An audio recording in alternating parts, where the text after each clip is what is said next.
በጣም ልብ የሚቆጣጠር ንግግር ነው። ወላ ትኽዚኒ አታዋርደኝ የውመ ዩብዓሱን መኽሉቃቶች በሚቀሰቀሱበት በዛ ቀን። ኺዚ ማለት ውርደት ማለት የዛን ቀን። ዛሬ ተከብሬ ይሆናል፣ ዛሬ በገንዘቤ፣ ዛሬ በስልጣኔ፣ ዛሬ በቁመናዬ፣ ዛሬ በማህበራዊ ስታተሴ ክብር ላይ ልሆን እችላለሁ። ግን ነገ ወላ ትኽዚኒ አታዋርደኝ። እውነተኛ ኺዚ የዛን ቀን ስለሆነ ማለት ነው። እውነተኛ ክብርም የዛን ቀን ነው። ይሄ አይደለም፣ ይሄ ጠፊ ነው። ማንም አጀንዳ የሆነ ሰው ሁሉ እውቅ የተባለ ሰው ሁሉ ይረሳል። በቃ አለው ጊዜ ያልፋል።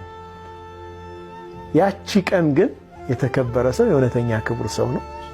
የዛን ቀን የተዋረደ ሰው ደግሞ ወላ ትኽዚኒ የውመ ዩብዓሱን ወማ ላ የንፈዑ ማሉ ወላ በኑን። ዱንያ ላይ ነው እሱ የሚጠቅመው። ወንድ ልጆች በጣም የልጆች ብዛት የገንዘብ ብዛት የማይጠቅምበት ዓለም። የዛኔ ከሚዋረዱት አታድርገኝ። ኢላ መን አተላህ ቢቀልቢን ሰሊም፣ ጤናማ ልብ ይዞ የመጣ ሰው ካልሆነ በስተቀር አንተ ዘንድ ገንዘብ ልጆችም የማይጠቅሙበት ጊዜ ያኔ ከሚዋረዱት አታድርገኝ፣ አታዋርደኝ አሉ ነብዩላህ ኢብራሂም አለይሂ ሰላም።